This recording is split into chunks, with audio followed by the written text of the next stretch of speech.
옆 사람과 인사하겠습니다. 말한 대로 이루어집니다. 자, 예수님 다 또 인사할게요. 예수님께서 내 귀에 들린 대로 행하십니다. 부정한 말은 내 인생의 수레바퀴를 불사릅니다. 믿음의 말은 내 인생의 복을 창조합니다. 아멘. 이 기도에는요 양면성이 있죠. 그래서 이 말씀이 중요하잖아요. 그러면 말씀이 중요한 만큼 기도도 중요하죠. 근데 기도가 중요한 것이 아니라 말씀이 중요하다. 이렇게 말하면 안 되겠죠. 믿음이 중요하죠. 그리고 믿음만큼 또 행함도 중요하겠죠. 그래서 행함이 중요한 것이 아니라 믿음만이 중요하다. 이렇게 표현해도 안 되겠죠. 그래서 말씀도 중요하고 그리고 그만큼 기도도 중요하고 그리고 오직 믿음으로 구원받고 그리고 구원받은 사람들은 주님의 말씀에 순종하면서 살아가고 이것이 우리가 가져가야 되는 이 균형이죠. 왜냐하면 모든 것의 유익을 우리가 누려야 되거든요. 그러면 기도도 마찬가지죠. 기도는 분명히 양면성을 가지고 있습니다. 기도라는 것은 하나님 앞에 나의 뜻을 꺾고 기도 드리는 거죠.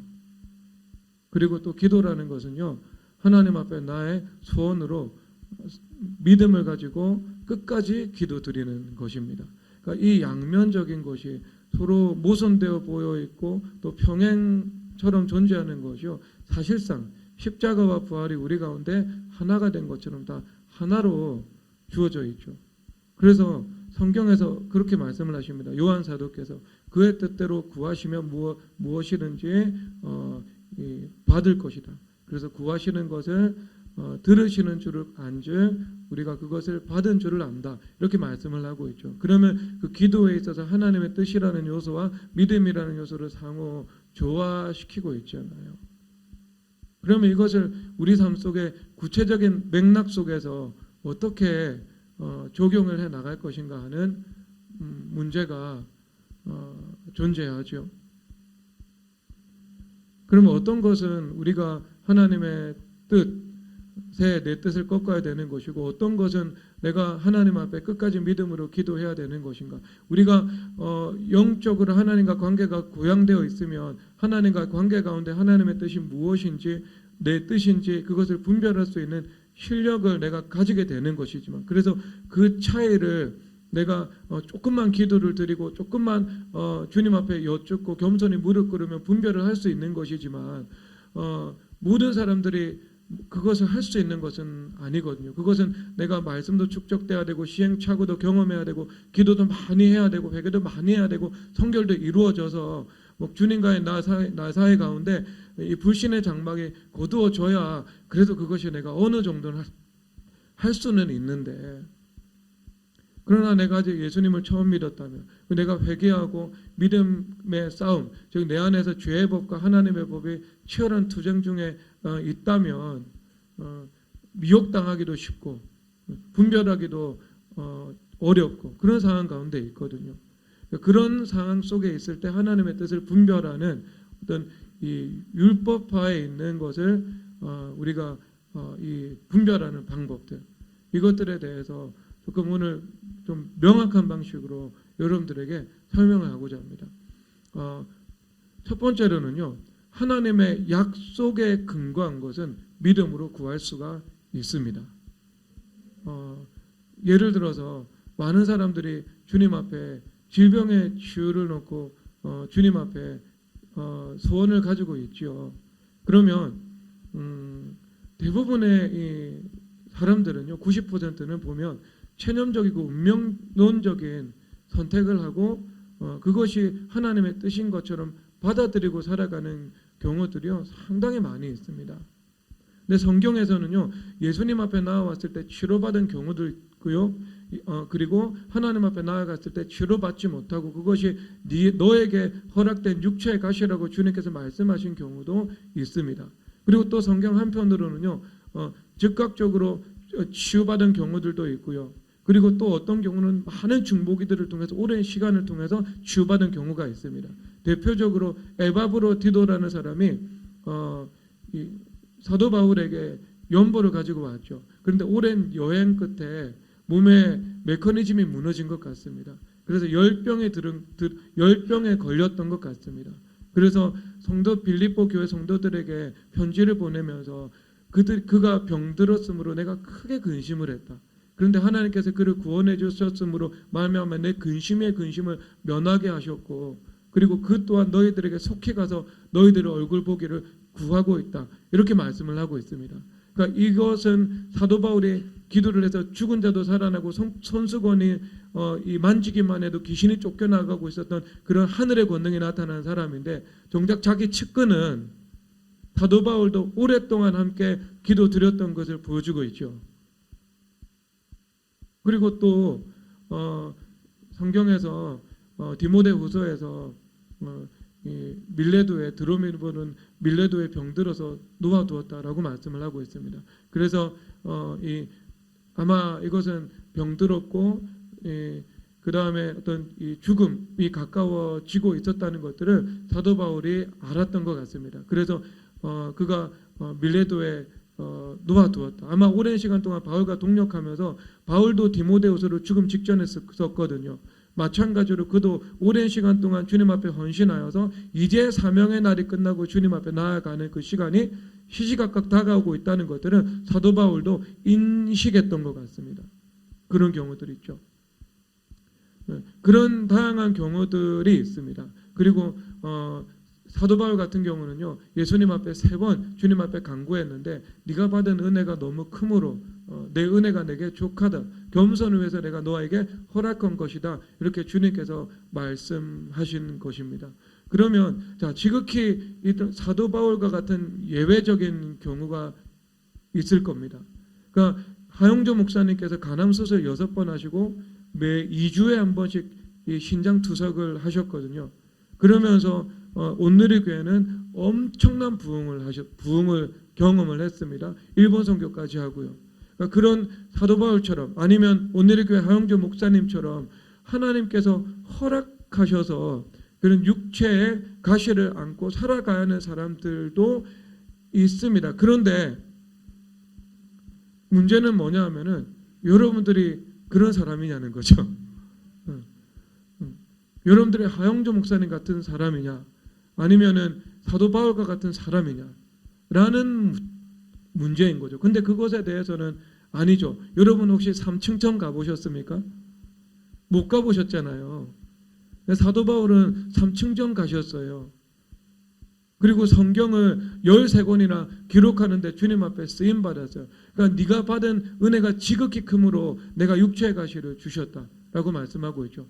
더군다나 그는 3번 사도 바울 선생님은 3번 간절히 주님 앞에 드려서 주님 앞에 응답받았습니다.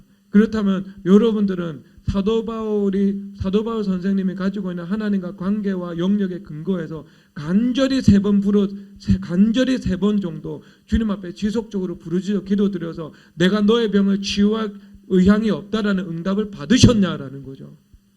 사도 바울은 받으셨거든요. 그리고 나서 그것을 주님의 뜻으로 알고 자신의 뜻을 꺾었습니다. 그러면 여러분들은 3번 주님 앞에 그렇게 간구해서 확고한 주님 앞에 내 은혜가 내게 족하도다라는 응답을 받지 않았죠. 그러면 사도 바울처럼 기도 드릴 수 있는 거예요. 사도 바울 선생님은요, 확고한 응답을 받기 전에 주님 앞에 간절히 3번이나 부르짖어 기도 드렸습니다. 뭐 해달라고요? 육체의 가시를 없애달라고요. 그러면 우리 가운데 치유의 가능성이 열려 있는 겁니다. 내가 사도 바울 선생님처럼 3층전 본 것도 아니고 그리고 3번 부르짖어 기도드려서 확답에 응답받은 것도 아니잖아요. 그리고 이것은 확률적으로 성경에서 보면 이러하게 기록된 분은 하나, 둘 이 정도거든요. 지금. 하지만 성경에서 예수 하나님과의 관계 가운데서 그 병을 치유하기 위해서 주님 앞에 나아갔던 사람들은 치유를 받았다고요. 오히려 이 이스라엘의 유다의 왕들 중에 병이 들었을 때 이 하나님 여호와 하나님께 구하지 않고 우상에게 구하는 사람들을 향해서 선지자들이 보내서 이야기를 하죠. 엘리야 선지자가 이스라엘에게 선지자가 없어서 바알세불에게 물으러 가냐고 말하고 있는 거예요. 선지자가 없어서 무당한테 물으러 가냐? 아니면 우상 숭배하냐? 뭐 이런 것을 주님께서 말씀하고 계신 것이지요. 이 말은 주님 앞에 구하였다면 주님께서 치유하실 수 있는 능력이 있다는 것은 당연히 그 안에 깔고 있는 표현인 거예요. 그러면 여러분 질병의 치유를 놓고 주님 앞에 기도드리면 주님 응답하실까요? 주님 응답하십니다. 여러분 스로보니게 여인의 기사를 한번 찾아볼게요. 여기 그대로 내버려두고 마가복음을 한번 옮겨가 보도록 하겠습니다.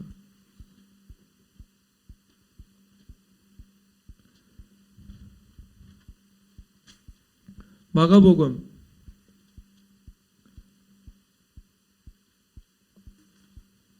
7장 24절.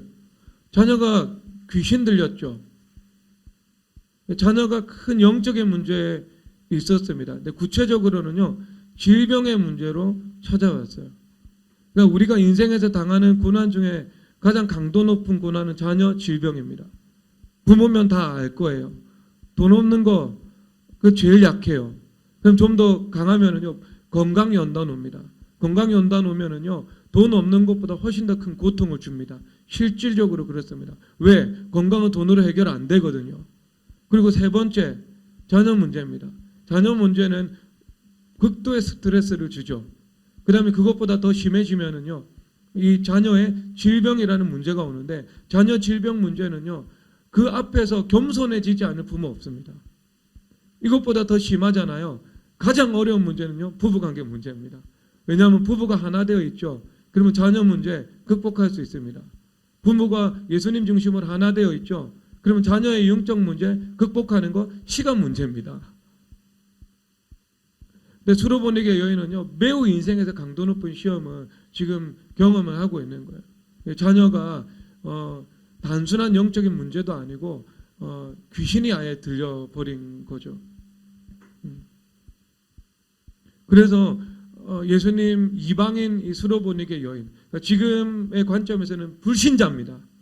이 불신자인데 복음을 이제 막 들은 거예요. 교회 안에 생명이 있고 치유가 있고 예수님 안에 길이 있다는 것을 들은 것입니다. 그래서 세상이 줄 수 없는 답을 찾아 교회 안에 예수님을 만나기 위해서 들어온 거예요. 그런데 예수님께서 그 수로보니게 여인을 강도 높은 믿음의 시험을 한 거죠. 왜냐하면 그 안에 어떤 본질이 있는지 주님께서 확인하고 싶으셨던 것 같아요. 그래서 주님 말씀하시죠. 자녀들의 떡을 취하여 개들에게 던짐이 마땅치 아니하다. 이렇게 말씀을 하고 있습니다. 그런데 여기서는요, 이 한 문장밖에 나와 있지 않죠. 그런데 예수님께서는 두 번 말씀을 하셨어요. 나는 이스라엘의 이런 양에게로 보냄을 받았다. 그러니까 너희들에게 보냄을 받지 않았다. 그건 사실 예수님의 구속사적인 사명에 대해서 말씀을 하고 있죠. 성육신하신 예수님께서 가나안에서 활동을 하신 것이죠. 그리고 나서 한 번 더 주님께서 거절하십니다. 두 번 거절하셨어요. 두 번. 그리고 자녀들의 떡을 취하여 개들에게 던짐이 마땅하지 아니하다. 이것은 조금 예수님께서 어떤 의도적이지만 인격적으로 한번 주님께서 시험하시는 경우도 있죠. 근데 이런 유사한 시험들이 사무엘의 기사에 나오죠. 한나 선지자, 한나 어머니께서 기도를 드리고 있을 때 엘리 대제사장, 시원찮은 대제사장이 기도를 드리는데 그것을 술 취한 것으로 생각한 거죠. 그래서 너 왜 대낮에 술 취해 있냐고. 술 취한 것과 기도하는 것도 구분하지 못하는 영적으로 어두운 종이었습니다. 그런데 그런 종의 말을, 그런 종 앞에서 겸손하죠.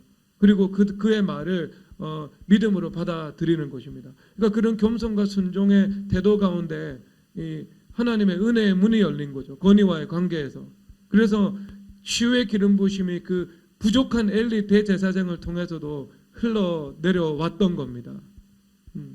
흘러내려왔던 거예요. 그러니까 여러분 하나님께서 모든 교회 모든 주의 종을 통해서 주님의 백성과 주님의 성도들을 치유하실 수 있는 법적 권위를 가지고 계신 거예요. 주님 그렇게 하실 수 있는 겁니다. 하실 수 있는 거. 근데 지금 이런 시험을 이제 통과한 거예요. 그래서 한 번 더 주님 앞에 나갔습니다. 그러니까 사도 바울이 한 번, 두 번, 세 번 주님 앞에 구한 것처럼 스로보니게 여인도요. 한 번 주님께서 이스라엘에게 이런 양의 내가 보냄을 받았다. 그리고 두 번 예수님께서 숨긴 거죠.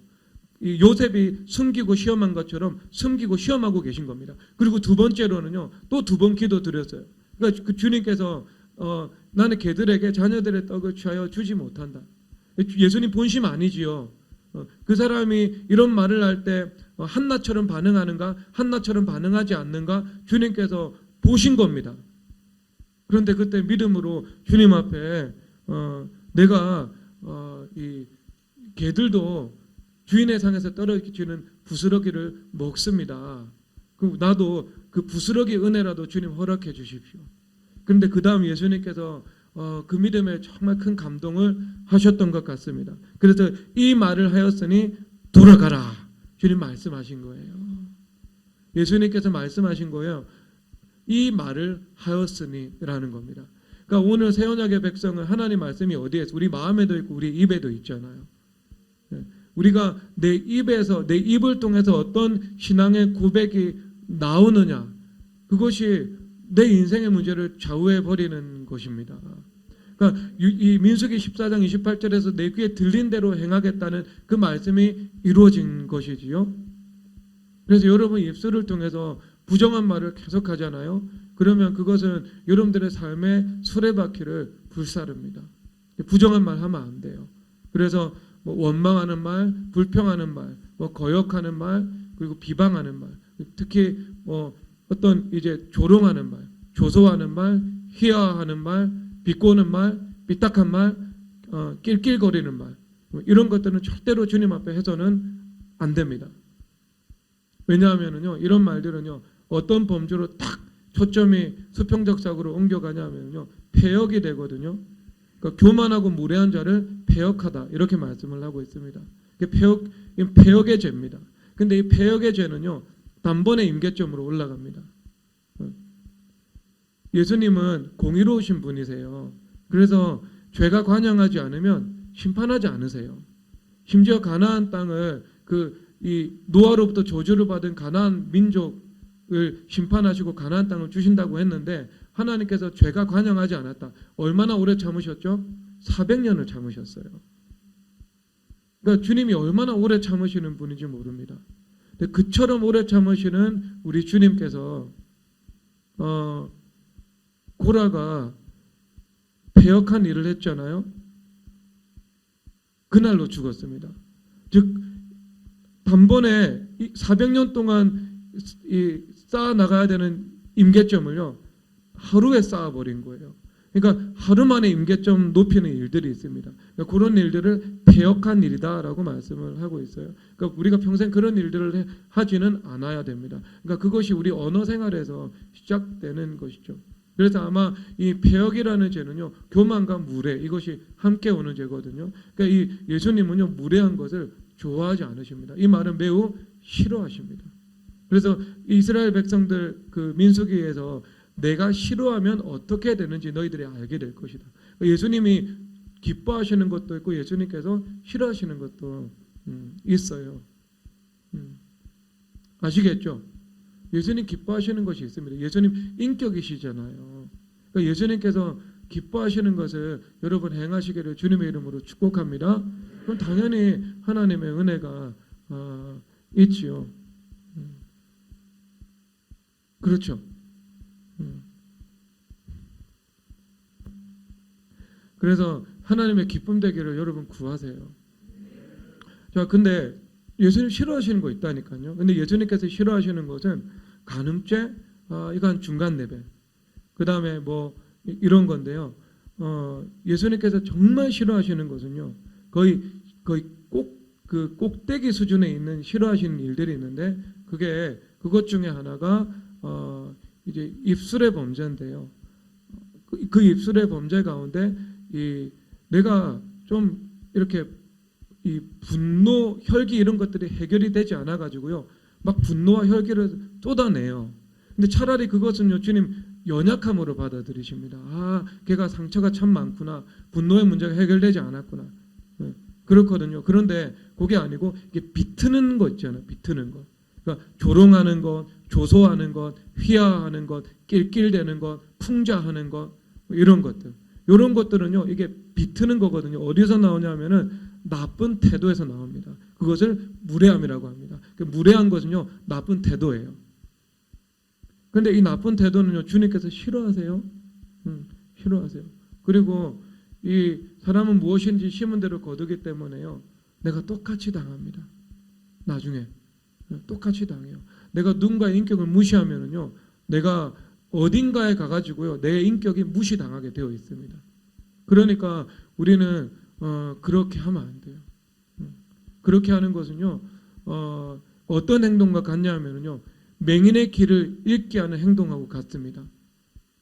시각장애인이나 아니면은 어떤 우리가 청각장애인이 있을 때요, 우리가 그들을 흉내내는 것하고 똑같은 죄입니다. 그거는 그 안에 있는 하나님의 형상을 무시하고 조롱하는 거잖아요. 그러니까 여러분들이 특히 교회 안에서, 그 더더욱 그렇죠. 교회 안에 있는 사람들은요, 왕 같은 제사장들이에요. 그 프리셔스한 존재들입니다. 여러분 존귀한 존재들이에요. 여러분들이 존귀한 존재들인데, 내가 존중하는 마음, 사랑하는 마음을 가지지 않고 내가 어떤 사람을 조롱하고 조소하고 그 다음에 낄낄거리고 희화하고 비트는 것, 이런 것은요 굉장히 나쁜 태도입니다. 그러니까 예수님께서 맹인의 길을 잃게 하는 것과 시각장애인과 청각장애인의 흉내를 내는 것을 싫어하는 것만큼 내가 조소하고 조롱하고 낄낄거리고 비트는 죄는요, 그만큼 예수님께서 싫어하신다는 것을 여러분 알아야 됩니다. 그것은요, 어떤 이 기독교 복음이 아니고요, 우리가 사서 삼경의 관점에서도요, 악한 태도예요. 그러면 안 되겠죠? 여러분, 입술 관리를 정말 잘 하셔야 돼요. 입술 관리. 내가 좀 부족해서 말실수할 수 있어요. 저도 말실수 많이 해요. 그래서 주님 앞에 회개 많이 한다니까요. 주님 앞에서. 주님 그런 거 다 은혜로 덮어주신다고요. 근데 실수하는 그 정도가 아니고, 그 정도가 아니고, 내가 어떤 의도성을 가지고, 어떤 하나님의 형상을 가지고 있는 그 프리셔스한, 맞나? 발음이? 존귀한 하나님의 성도들을 이 무시하는 그런 행동은요, 진짜 주님 앞에서 정말 주님께서 혐오하시는 행동이에요. 그거는요. 그러니까 주님이 긍휼히 여기시고 안타까워하시는 행동의 범주를 넘어선 거예요. 주님 혐오하신다니까요. 그러니까 주님께서 싫어하면 어떻게 되나 보라. 근데 그 이스라엘 백성들이요, 간음해서 주님께서 그 말씀하신 거 아니에요? 왜 주님 그 말씀하셨어요? 내 귀에 들린 대로 행한다고요. 침실에서 부부와 부부가요, 부모하고 자녀들이요, 원망하고 불평해가지고요, 주님께서 내가 싫어하는 일을 하면 너희들이 어떻게 되는지 내가 보여줄 거다 말씀하신 것입니다. 여러분, 주님이 싫어하시는 일이 있습니다. 근데 그거는 단번에 임계점으로 넘어갑니다. 그러니까 쌓여서 주님의 공의가 나타날 일들이 하루아침에 나타나게 된다니까요. 여러분, 절대로 그런 일 안 하시기 바랍니다. 알겠죠, 동현이? 평생에 그런 거 하지 말았지. 저기 세훈이, 그리고 세진이, 알겠지? 하지마. 내가 세진이를 참 이뻐하거든요. 세진이를 이뻐한다는 말에 여러분 시기 질투하지 마세요. 세진이가 미래교에서 제일 외모가 예쁘다는 말이 아니니까요. 그거는 믿음의 태도가 참 주님을 기쁘시게 한다, 이것을 그냥 인격적인 언어로 표현한 거예요. 그러니까 편애하는 것은 절대로 아니에요. 그러니까 이 말은 뭐냐 하면요, 예수님께서 기뻐하시는 것이 있다고요. 예수님께서 기뻐하지 않으시는 것이 있다고요. 예수님 편애하시는 분 아니에요. 예수님 공의로우신 분이라니까요. 그런데 그 공의로우신 예수님, 편애하지 않으시는 예수님께서 정말 주님 앞에 이 믿음의 분명한 태도로 올곧게 그 길을 걸어가면 얼마나 주님께서 그 충성됨을 보고 기뻐하지 않으시겠어요. 주님은요 착하고 충성된 종아, 주님은 똑똑하고 유능한 종아라고 말씀을 하지 않으셨어요. 주님은 착하고 충성된 것, 선한 것, 그 다음에 충성된 것. 충성된 것은 내가 믿음의 방향을 한번 정하면 절대 좌고우면하지 않고 그 길로 끝까지 걸어가는 것. 근데 그런 태도를 주님께서 흡족히 여기시는 거예요.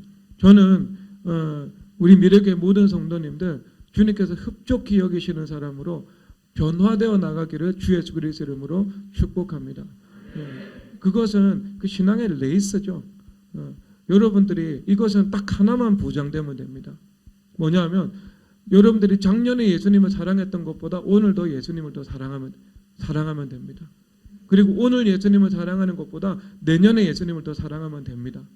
사람은 다 부족함이 있고 죄도 있고 실수도 있고 주님 보시기에 합당하지 못한 부분이 있습니다. 그런데 주님께서 우리를 무엇을 보고 기뻐하시는가?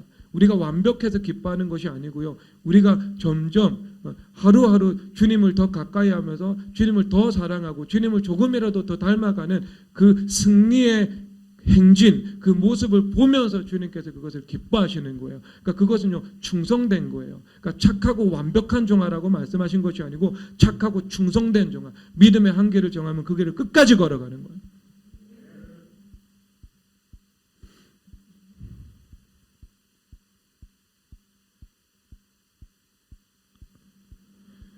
그런데 여기서 이 말을 하였으니라고 말을 하잖아요. 주님 앞에 신앙 고백이 정말 중요한 거죠. 언제나 믿음의 고백이요 이미 이루어진 사실로 먼저 가야 됩니다. 주님께서 저한테 분명히 가르쳐 주셨어요. 왜냐하면 우리가 어떤 고지에서 원수 마귀들하고 싸우는 거예요. 그러니까 정상에서 싸워 나가는 겁니다. 그러니까 우리가 삼각산을 정복한다면은요. 삼각산에서 평창동에서 시작해서 정상까지 올라가잖아요. 그러니까 영적인 전쟁이 우리 가운데 거룩함을 이루는 것이 이 평지에서 시작해가지고요 정상으로 올라가는 과정 아니에요.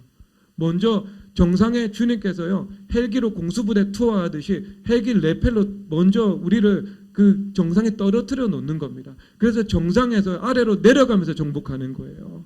이게 거룩의 싸움입니다. 그래서 믿음으로 말미암아 의롭다함을 받았다. 우리는 의롭다함을 먼저 받은 거예요. 우리는 믿음으로 말미암아 이미 거룩하여 진 겁니다.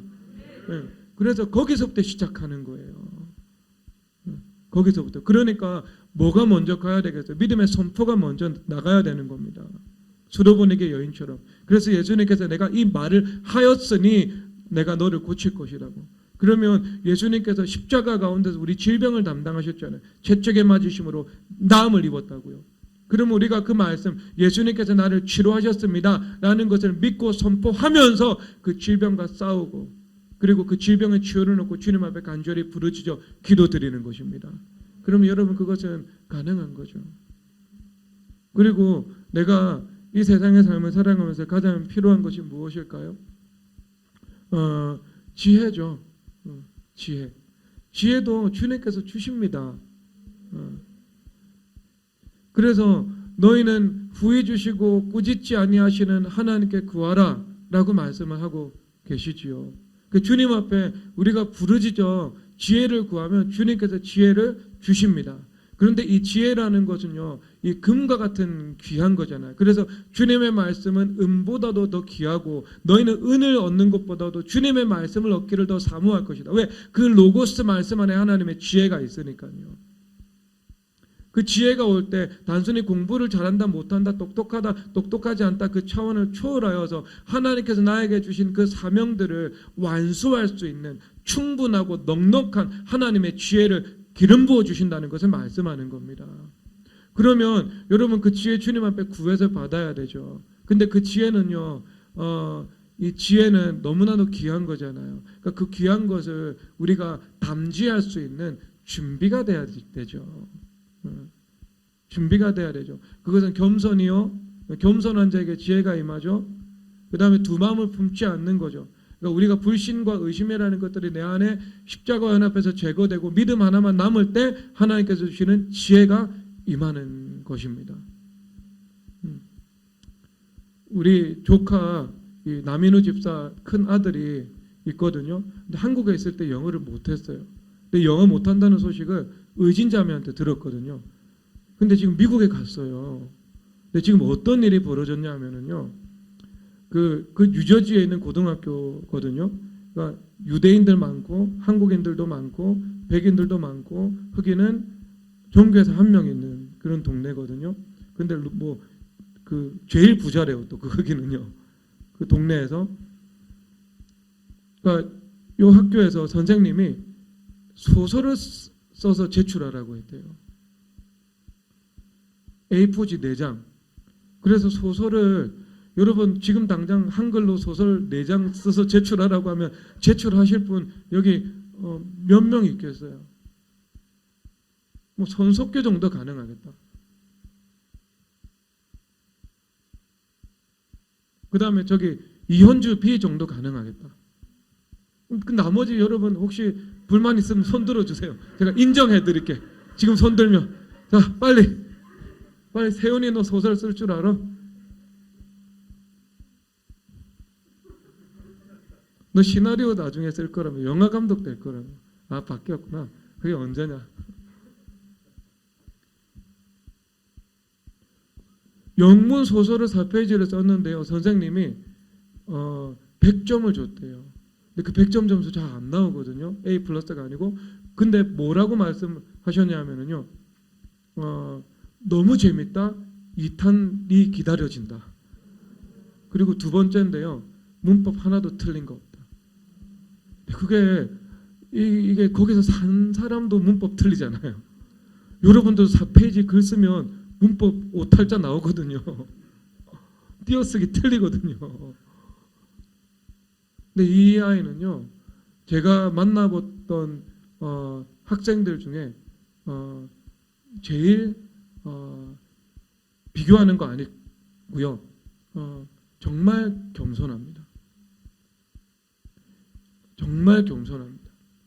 그러니까 이게 하나님의 말씀 그리고 권위의 말에 대해서 아니오가 없어요. 예스밖에 없습니다. 그러니까 다 받아들여요. 다 받아들여요. 전 지난번에 저희 집에 왔는데요. 제가 어떤 영적인 이야기를 하기 시작했거든요. 근데 제 앞에서요. 너무 이렇게 1시간 동안 계속해서 듣는 거예요. 그리고 엄청난 집중력을 가지고 하나도 의심 없이 하나도 튕겨냄 없이 그대로 다 받아들이는 거예요. 느낄 수 있잖아요. 그리고 나서 제가 주일 저녁이라 피곤하고 귀찮고 힘들어서 그만하자 그랬어요. 그 말 안 했으면 계속 있을 기세였어요. 여러분 지혜는요 그냥 임하는 거 아닙니다. 그냥 임하면은요 그 지혜는 그 사람을 괴물로 만들어 버립니다. 겸손이 준비돼야 되죠. 그리고 주님 앞에 부르짖어 기도 드릴 때 두 마음으로 구하지 않고 충성된 마음으로 구해야 되죠. 그러면 여러분 지혜의 기름 부으시면요 여러분 인생 가운데 보장된 거예요. 그리고 그 지혜를 통해서 여러분들에게 복을 주십니다. 복은 지혜를 통해서 옵니다.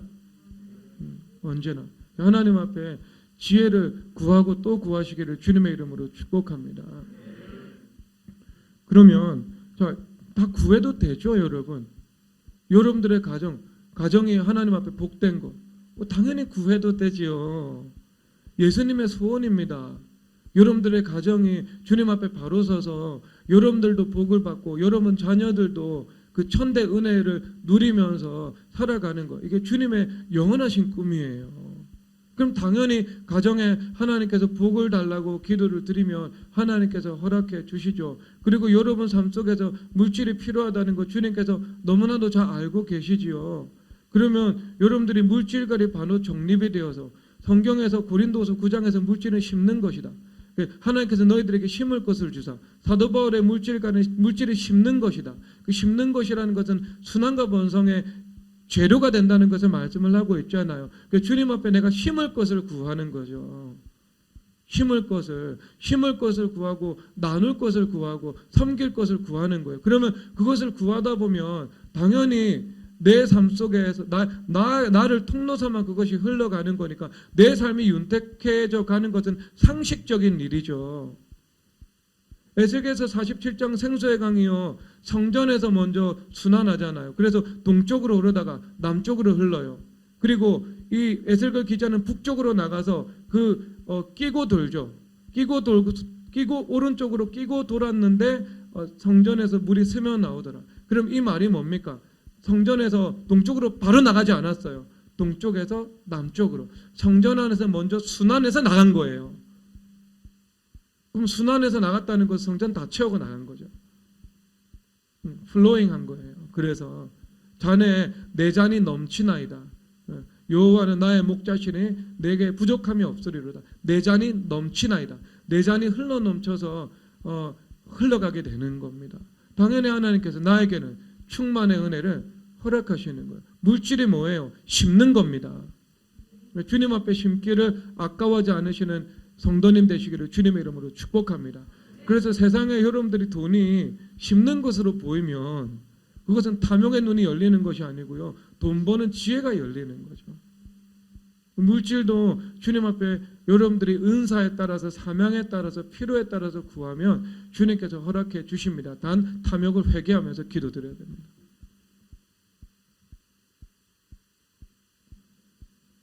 자, 그리고 여기까지 기도를 드려도 돼요. 그런데 철저하게 어떤 우리가 율법화의 차원에서 하나님의 뜻을 구하면서 기도를 드려야 되는 것이 있습니다. 근데 그 기도가 무엇일까요? 그것은 섭리적인 일들에 대해서입니다. 그러니까 그것은 내 인생의 길입니다. 내가 걸어가야 할 길, 진로, 섭리, 그것은요 철저하게 주님의 뜻에 순복해서 드려야 되는 기도의 일종입니다. 저는 지금 영적인 것을 얘기하고 있지 않아요. 율법화에는 하나하나의 사물에 대해서 말씀을 하고 있습니다. 우리가 그것 외에도 타협할 수 없는 거 있죠. 생명과와 선악과. 여러분 이게 뭐 주님 앞에 여쭐 일 아니에요. 이것은 엽줍는 게 죄송하죠. 주님 도둑질 할까요 말까요? 주님 예배 드릴까요 말까요? 기도할까요 말까요? 순종할까요 말까요? 그런 거는 그냥 단정적인 거예요. 생명과 하나밖에 없습니다. 그 선택의 문제가 아니고요. 순종의 문제입니다. 사실상은요. 그런데 우리 인격을 주셔서 우리가 선택하는 거죠. 사실상 그것은요. 순종의 문제예요. 나머지는 없습니다. 파괴적인 거예요. 이런 것들은 영적인 거고요. 지금 율법화에서 내 삶에 있어서 예수님께서 말씀하시잖아요. 예수님은요 어떤 길을 하나님께서 허락하셨어요? 그 인생에 십자가의 길을 허락하신 거예요. 그래서 그 십자가의 길을 통해서 부활을 주시거든요. 그래서 그 십자가의 길 앞에서 내 뜻대로 마시고 아버지의 뜻대로 하옵소서 하면서 예수님께서 아버지의 뜻 앞에 자신의 뜻을 당신의 뜻을 꺾으셔서 복종시키시잖아요. 여러분 이것은 주님 앞에 순종해야 됩니다. 하나님께서 우리에게 지정해 놓으신 하나님께서 복 주시고자 하는 인생의 루트가 있어요. 여러분 홈스쿨링을 해야 돼요? 아니면은 공립학교를 보내야 돼요? 아니면 기독교 대안학교를 보내야 돼요? 어떤 게 옳은 길입니까? 자, 공립학교 출신들한테 물어보겠습니다. 나중에 뭐 어디를 걸어가야 돼?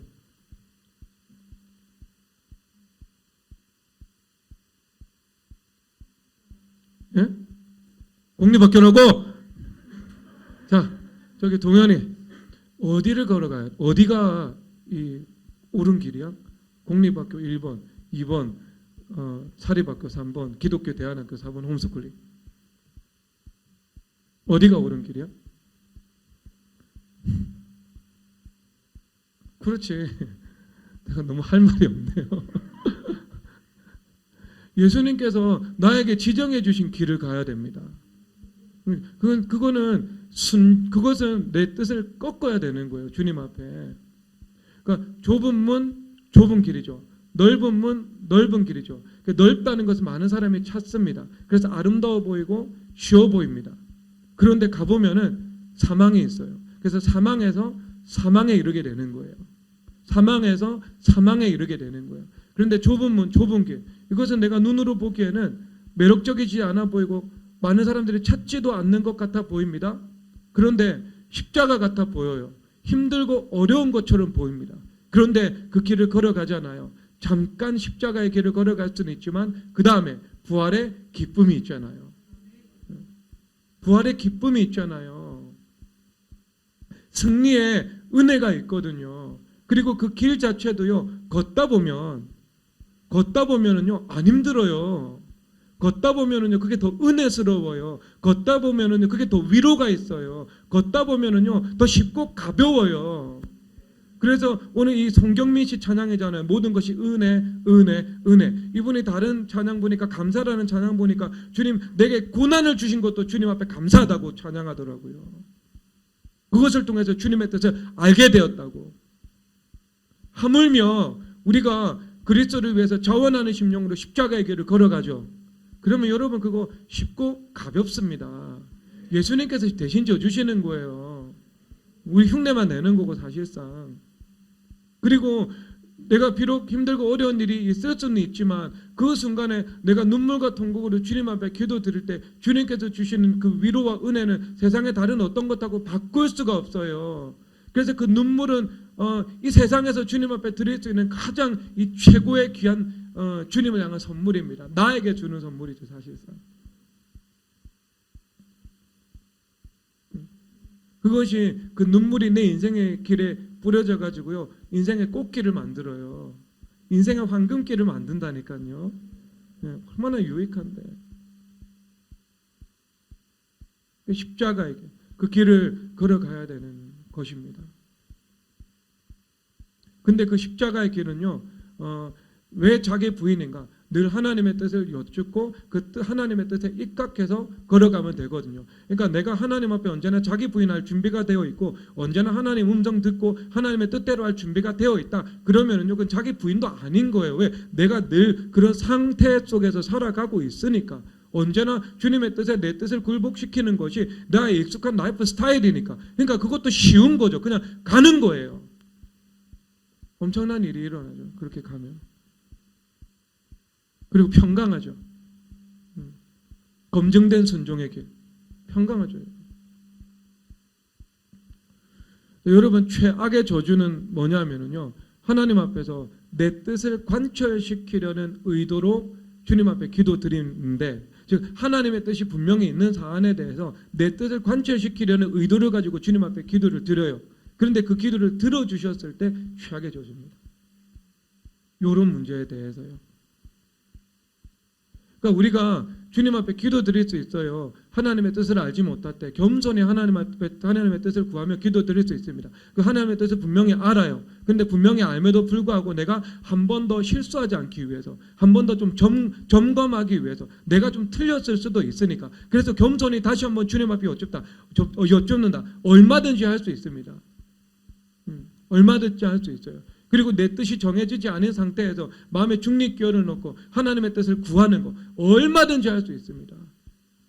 근데 그 자체는요, 뭐예요? 언제나 하나님의 뜻에 나의 뜻을 굴복시킨다는 대전제가 깔려있고 그 위에서 주님 앞에 기도드리는 거잖아요. 주님 응답하시죠. 응답하시죠. 절대 실수하지 않으십니다. 주님께서.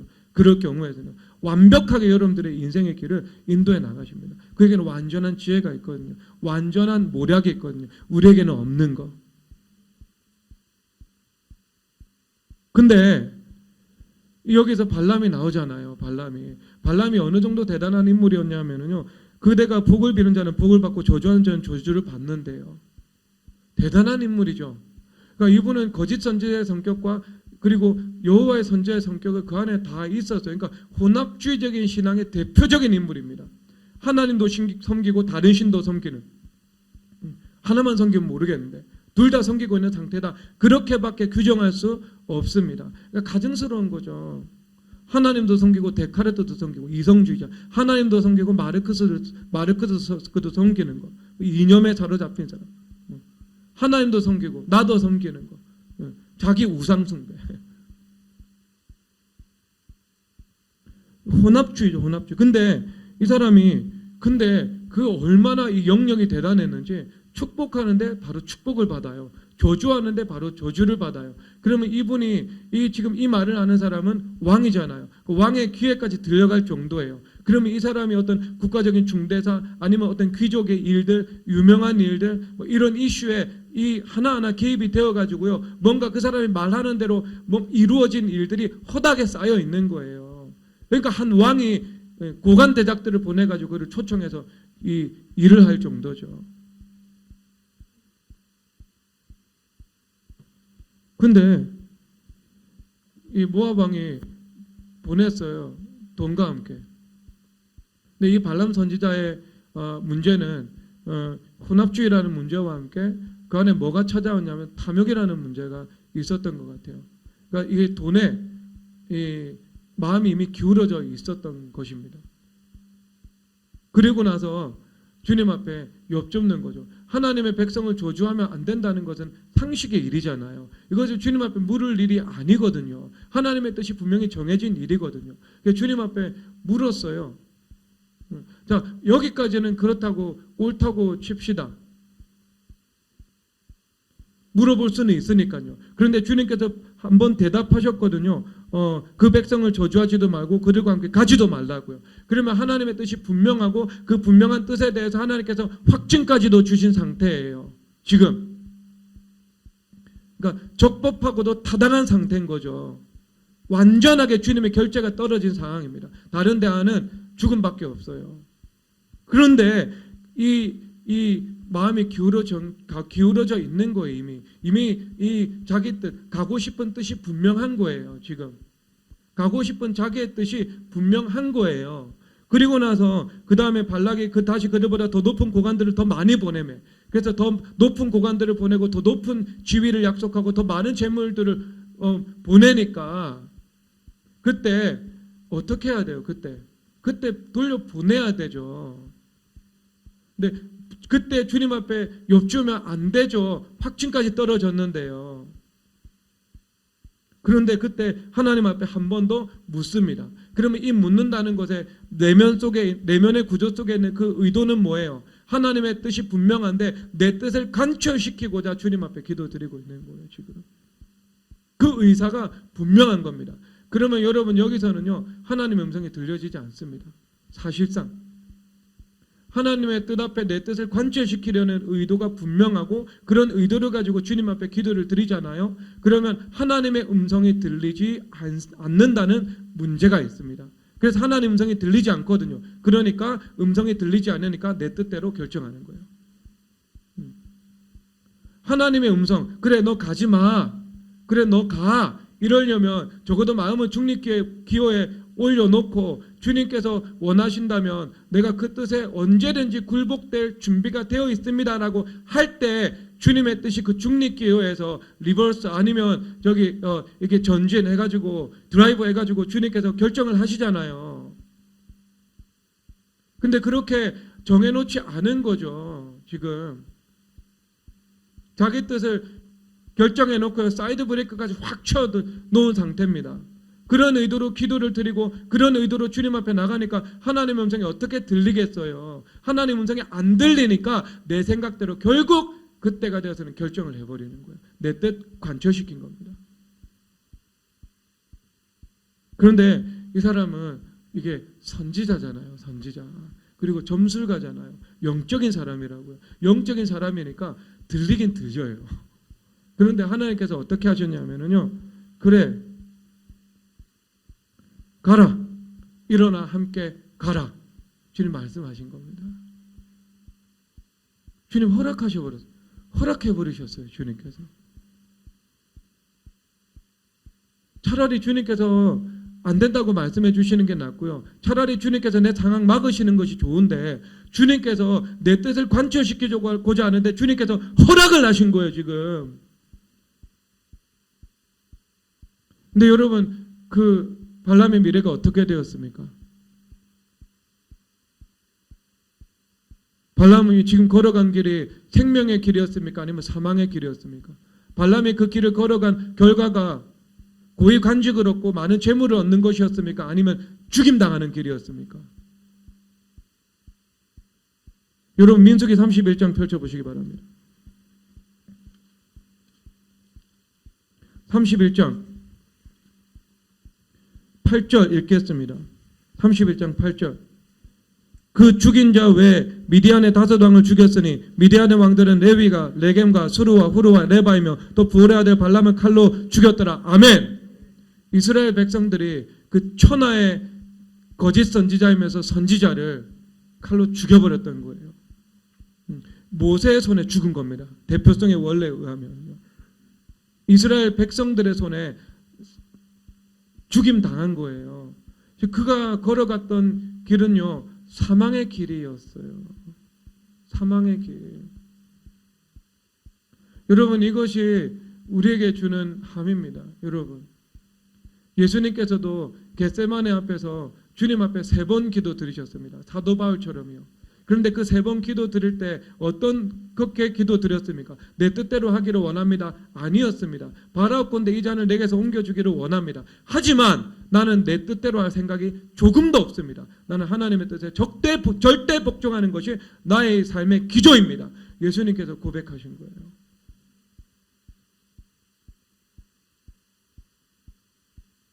그렇죠, 여러분. 이게 여러분 길에 대한 우리의 기도예요. 길. 하나님께서는요, 예수님은 유일한 길이십니다. 그러면 내 인생의 길은요, 하나밖에 없습니다. 당연히 그 길은 여러분들의 관점에서는요, 교회라는 길이겠죠. 시온의 대로. 말씀이라는 길이겠죠.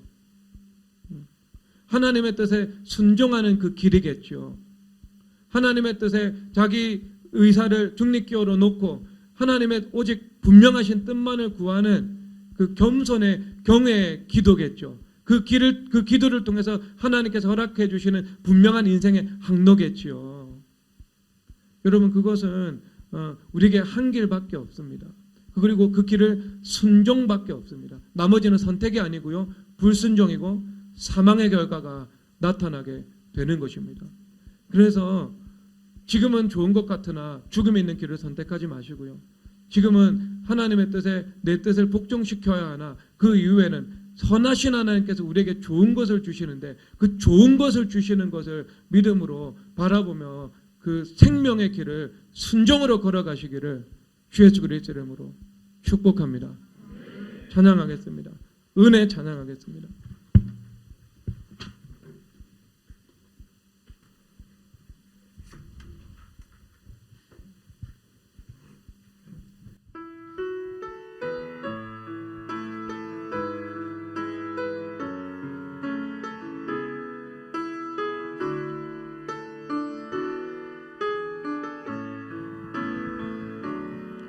내가 누려왔던 모든 것들이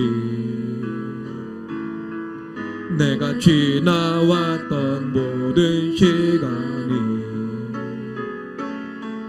내가 걸어왔던 모든 순간이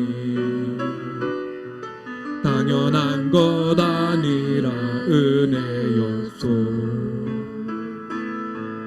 아침 해가 뜨고 저녁에 노을 봄의 꽃향기와 가을의 열매 변하는 계절의 모든 순간이 당연한 것 아니라 은혜였소. 모든 것이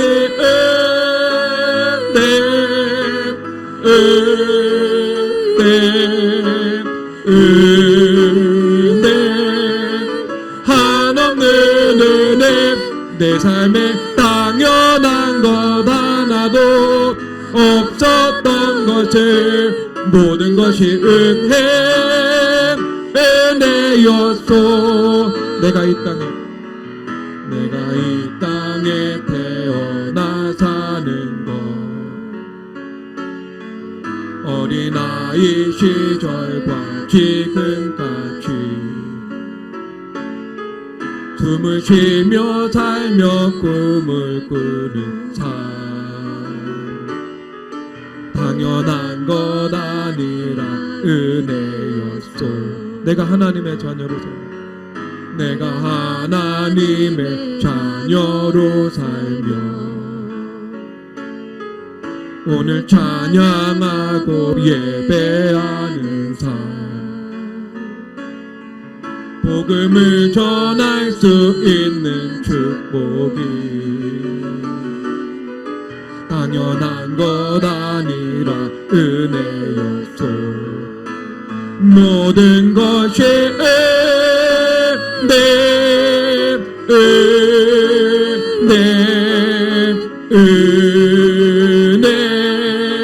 한없는 은혜 내 삶에 당연한 것 하나도 없었던 것을 모든 것이 은혜여 모든 것이 은혜 모든 것이 은혜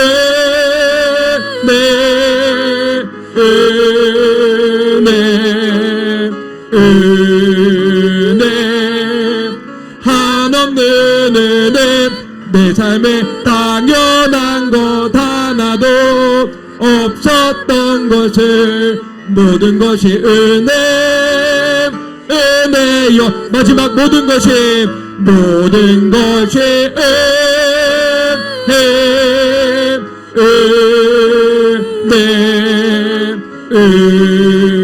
은혜 한없는 은혜 내 삶에 당연한 것 하나도 없었던 것을 모든 것이